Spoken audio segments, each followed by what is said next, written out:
create the highest, grandest vision possible for your life, because you become what you believe. Dig deep down and ask yourselves, who do you want to be? Ladies and gentlemen, boys and girls, Majitana Bungwana, welcome to it. It's in the game with Mpixo, the greatest on Free State Online Network. And look, today I'm quite excited because I'm talking to a champion coach. Coach Mata is in the house. I'm not going to waste any time because I'm quite excited, Coach. 8 years without being at the top, and finally you are there, Coach. How do you feel? Thank you, Mpixo. We're so excited as Free State, it was really tough. We started doubting ourselves and wondering if we can even beat the Jaguars, because they've had it the past 8 years. Actually, for the past 11 years, they have been playing in the final. So, and out of the 8 years, they won it 6 times. Fireballs won it once, and then here we came. And yeah, we're very, very excited.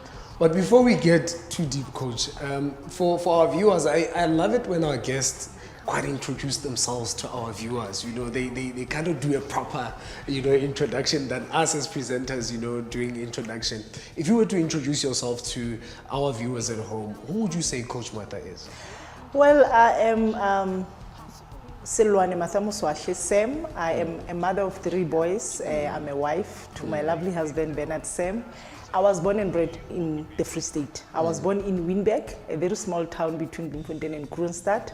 So yeah, I'm very proud because I am a child of Free State. I was born and bred here in Makeleketla in Winberg. I went to school there up until grade 5, which was standard 3 that time. And I moved to Bloemfontein to come live with my aunt from the age of 11. And I went to Karabelo Primary School, and I matriculated at Tsoselezo High School.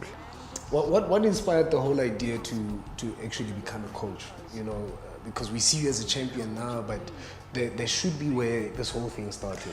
I was the lover of netball. I started playing netball at the age of 7. My late sister was a netball player and a very great athlete. So I come from a home of athletes. My mom is 81 years of age, but she can still tell you who's number 1 on the log of PSL and everything. So we are a sporting family.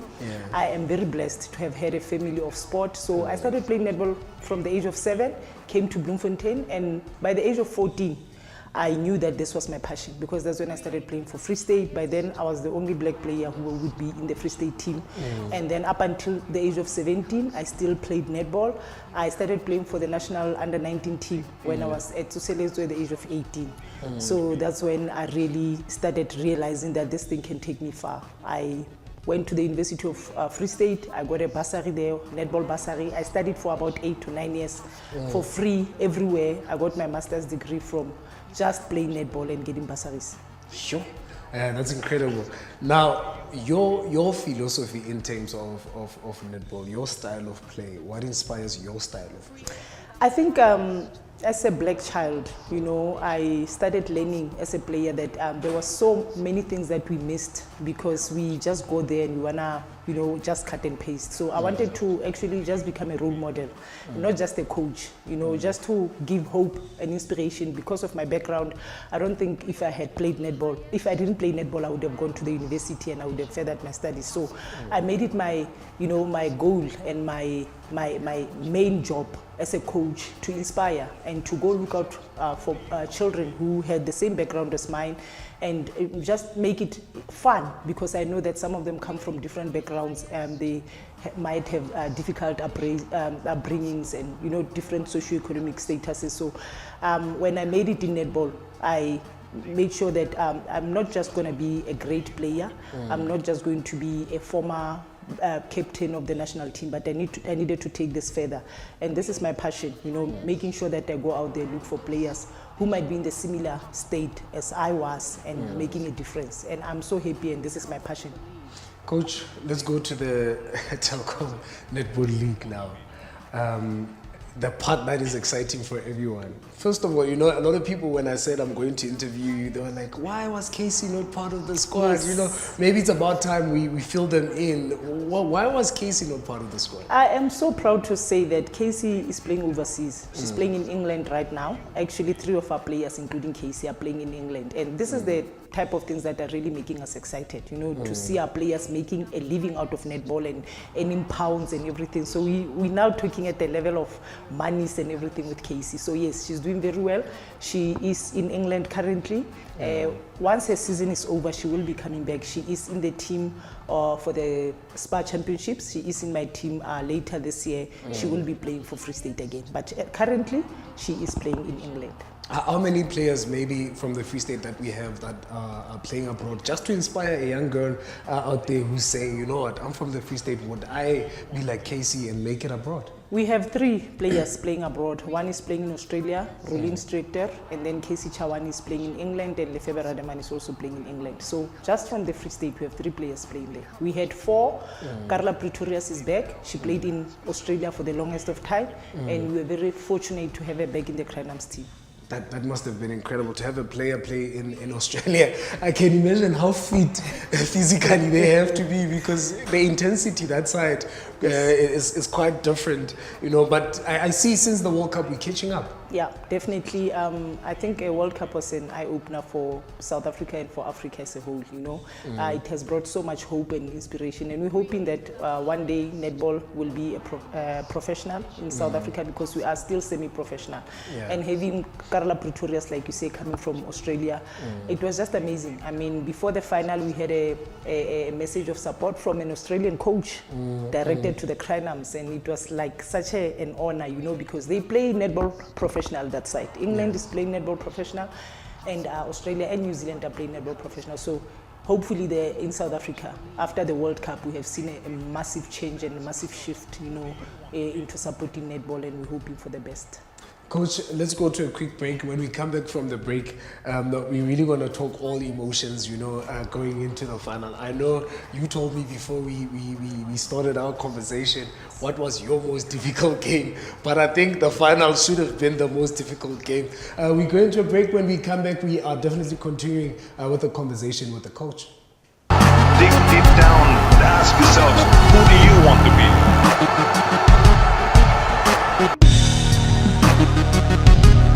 Create the highest, grandest vision possible for your life, because Welcome back to In the Game on Free State Online Network. We still have Coach Mata in the house. Yes, I love it when I say Coach Mata. I don't know why a lot of people just choose to say Coach Mata, you know.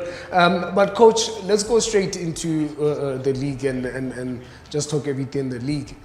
Your most difficult game. You told me off air, you know, about your most difficult game. Why also is it your most difficult game? Well, I just firstly would like to say every game is difficult at the TNL because you're playing high caliber type of games. Coaches are preparing very well, you know, we're doing our analysis and everything, but the most difficult game for me will always be the semi-final. You know, we play first and second leg, and we were still top of the log after the first leg and the second leg, but it was still difficult, you know. When we went into our last and final leg, that's where we slipped up a bit. We played the Fireballs, we lost by 2 goals. And then we played Jaguars and we lost by 2 goals. So those were also very difficult. It's always difficult for me as a coach to lose. It's such a terrible feeling, you know. But we also had to pick ourselves quickly up because we knew that there was the most important game that the players know about, semi-final.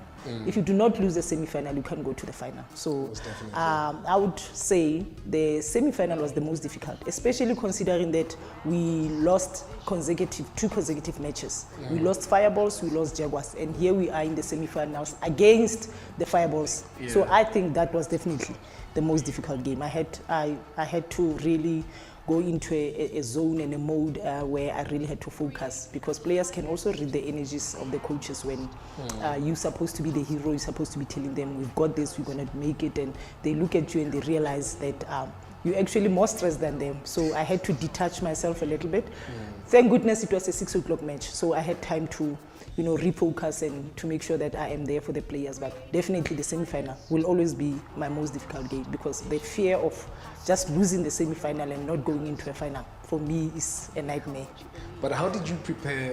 You know, I know you say you had to detach, but obviously, you know, those pep talks, you know, prior to the game, how did you prepare the players, particularly you saying You lost 2 consecutive games to the teams that you happened to play against, in the semis and the final. Mpixo, you won't believe, mentally the girls have to be fit. Before we actually even put the girls into the team, we have to assess them mentally because we've had great talent. But when players are not mentally fit, they can't make it. So mentally we know that the players have to be fit, but at the same time, there are no pep talks. We go in there and we mean business. Yes. So we do a lot of, I think the more I stress, the more I do my analysis. 2 o'clock in the morning, if I can't sleep, I get up and I do analysis. So we talk facts and we tell them we are there for business. And we are really grateful that we also have a mental coach who is not also giving pep talks. I remember my son asking me, how are you even going to win the semifinals? Because he's very tough on me. He's 17 years of age. So he asks me, Mommy, how do you even think you're going to win the semis if you've just lost against these 2 teams? So my answer to him was very simple. I said, then it means we are not good enough. So those are the kind of talks we have with the players. We say, if you're here and you know you're good enough, this is what needs to be done. But first and foremost, we look at the analysis. We make sure that we prepare. Because it doesn't matter how much talks you do, if they don't go on court and implement, you're not going to win. So it's tough, it's intense. We sit down, we talk to them, we show them the plans, we show them the game plan. They need to buy into the game plan. But most importantly, they know. When they get out of there, there's no nerves, there's no this. We want to do business, and we can be quite tough on them. Some of the players break down, and they just have to get themselves together and go and do the business. Yeah. And it was quite difficult a bit this year because, like you said, we lost the likes of Sellwane and all the other players who were really tough, who could play big matches, who could take big matches. I had a whole attacking pack, new pack, from goal shooter, goal attack, wing attack, because I lost the attacking pack. All 3 players were my attacking pack, so I had to bring in, and attack is quite difficult under such pressure, taking the goals, taking the shots, knowing what to do, and taking the body punches. It gets physical out there. So those 3 players, I think one of them really did break down, but we had to get ourselves together and go and do it. You go to the final, the score is tied. Last seconds of the game. What was going through your mind? I'm trying, because I was watching that game like, I was on the edge of my seat, because I'm looking at the time ticking and I'm like, come on, Craniums, come on.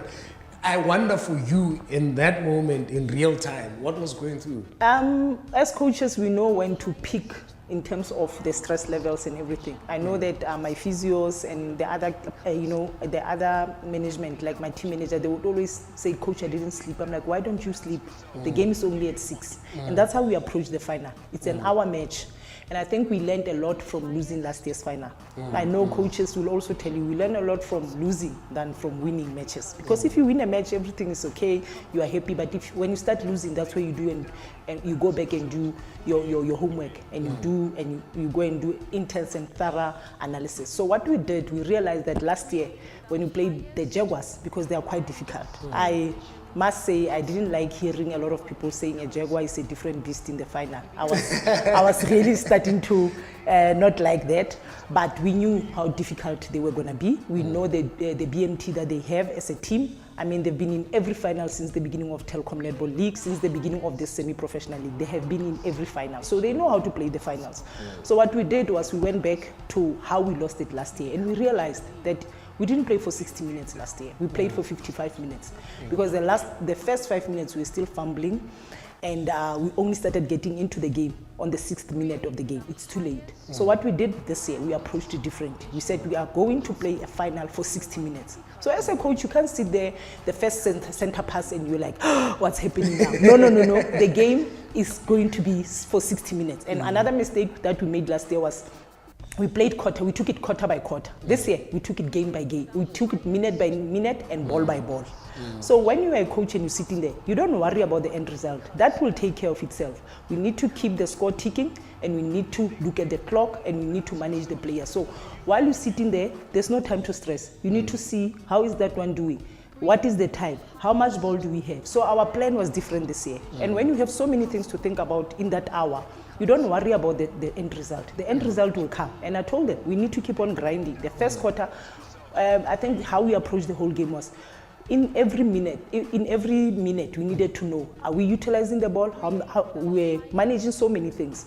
So after the first 15 minutes, it was a draw. We were happy about that because we told ourselves there is no ways if you want to beat this team, you're going to be trailing. So the first quarter, we scored 10, they scored 10. It was a draw, we were happy. Second quarter, we did well. We scored 14, they scored 10. So we were leading by 4. And then the third quarter, they were leading us by 3 goals. So we were still 1 up. That's what we wanted. And we knew the defensive lines, where do we want to get the ball? So when I went back and I looked at the clock, on 2 minutes, 58 seconds, I looked at my assistant coach and I said, we need to take an intercept. And Refilo Nketsa did exactly that.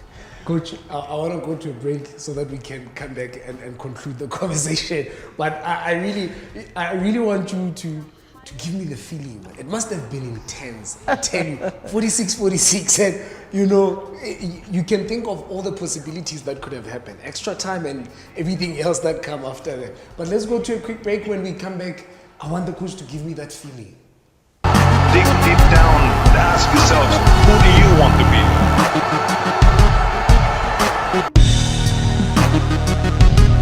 Create the highest, grandest vision possible for your life, because Welcome back. It's still in the game with Mpixo P, the greatest, and this is Free State Online Network. And we still have Coach. Coach, I want you to give me the feeling, like 46. It's dying out, and I understand the planning and everything that you prepared, and you know how you planned for the game. But now you are in this moment. It could go either way. Whoever scores definitely goes away with it, and you happen to be the one that scores, fortunately enough. But what was the feeling like, particularly on the bench? When you get to that level, Mpixo, you don't actually think. I think so much happened that I was not aware of. On our way back, I actually had to watch the game again to see and to have a feeling. But when you are zoned in like that, like I said, as coaches, we see that we manage the time. We see what can we do with these 3 minutes that is left. That's a final. It's always been like that. The semis always been like that. And the girls knew one thing. Even if it's a draw, we need to have ball in hand. When we have ball in hand, you have to use it. But I can tell you, from my side, I didn't have a feeling anymore, because you get to a point where you like, is the stress level going to help me? No. What must I do? Should I manage the players? Yes. Remember, some of the players, they even look at you while they're on the when they're playing and you're on the bench. You just need to manage and motivate.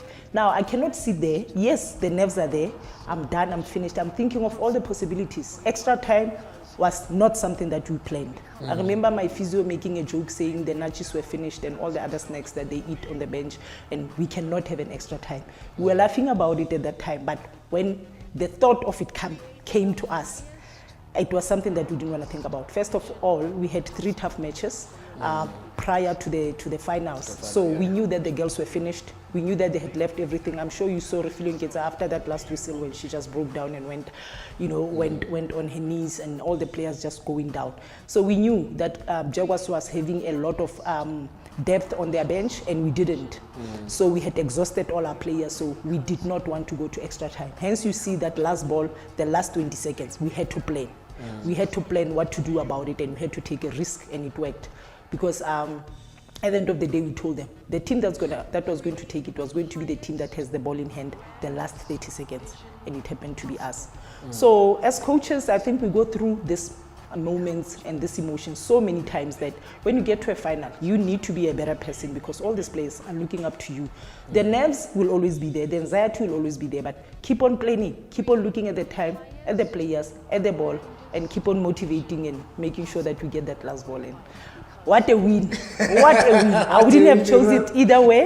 I think a 1-goal lead is the best score you can ever get for your team, because then it makes the other team unsettled. I know if we lose by 1, I never sleep, because we always think about if we had done this, if it wasn't for that mistake or that mistake. So, but what a feeling. I think I will take this moment with me and with my management for many more years to come. Coach, you said they say the Jaguars are a different animal in the final. Now, you provoked a question in me. What sets the Craniums apart from any other team in South African netball? I can imagine with the 3 years that you've had and the journey that you've had, there's definitely something that sets the Craniums apart from everybody else. Definitely the humility. We play with so much passion, but we are such a humble team. but everyone will tell you we do not want to play the Craniums. We are the only team that can actually, it sounded as if we were bragging, but it has been proven that we are the only team that can score 4 goals in 2 minutes. So we never give up. We never give up, and we went back and we realized that we are always going to have to break the 2 Gauteng teams. How are we going to do it? We give everything that we have. We never give up as a Cranium. We are indeed a Free State team. You know, when you look at our conditions in the Free State, you know how scattered Free State is and how good we are in terms of running, walking, and doing all that. It has been like that, and I can tell you, a lot of players, a lot of teams, even the Fireballs was telling me we don't want to play in the semis because they know how much passion we have and how these players can just keep on keeping on no matter what happened. The last 30 seconds, we had 2 players down. 2 of our players were on the floor, but we kept on playing, we kept the ball in hand, and I think that's what makes us different. The fact that we are from the Free State. Hardships, you know, having to walk long distances, having to have scattered places and having to make it work doesn't matter. I mean, if you look at the 4,000 seater capacity, I think 3,500 were the supporters of Gauteng, and we only had 500 supporters. But we didn't care about that. This is what we wanted, and we got it. Coach, you are now champions. We are celebrating you. But, you know, once you've done with that, once you are up that hurdle, for you the focus is different. Where to from here? Where do we see the Craniums from here? It's been 8 years of drought, and here we are back on top again. But the big question is, where to from here? I think we did what a lot of people didn't think would be done. We broke that barrier, and I can tell you now, we tasted the smell of gold. We're definitely going to take it. I think then for the next seasons to come, this will be ours. We're taking it. The biggest job was for us to break the curse, if I may call it that way, or to break the stigma that the Jaguars will never lose. We did that, we proved it to the people. It's ours now, it belongs to us, and we're never going to let it go again. Coach, you spoke about the 500 that was there to support. There are a lot of people that love sports, and they will, you know, at some point of my life, I was that person who look at certain sporting codes and you'll just go through the news and then you check how did we do and then you leave it. I'd never get to sit down and really support the team and watch and get to know the team. To somebody that is not a netball head and you're trying to bring them to the side, what would you say netball is? Because I'm trying to bring them in to support the Craniums. I want the Craniums to be a household name. I want even a young kid somewhere, you know, in the Free State, Kozaston, know who the Craniums are and have that dream, that ambition when they hold a netball to say, I want to play for the Craniums. That's the goal. Well, people first and foremost need to understand that netball is a very exciting sport. You have only 3 seconds to make a decision, and there's more than 9 to 10 mistakes that you can make within that 3 seconds. So that's what makes it exciting. We've had a lot of people that we have won. I'm proud to say that when we stopped in Kroonstad, I even got free cappuccino from one of the tellers who watched the match. The petrol attendants in Kroonstad at the Shell, they wait for us when we go and play, they wait for us when we come back. It was such a memorable and it was such an emotional moment when we stopped there and everyone just came running. So people must start watching netball. Males, they will fall in love with it because it's really different, it's quick and it's exciting. I mean, that 1 hour feels like 20 minutes. But I think after the World Cup, things are changing. Children are seeing us. They run to us, they know the Craniums, but I'm happy that Free State supporters were really there for us even though they couldn't come.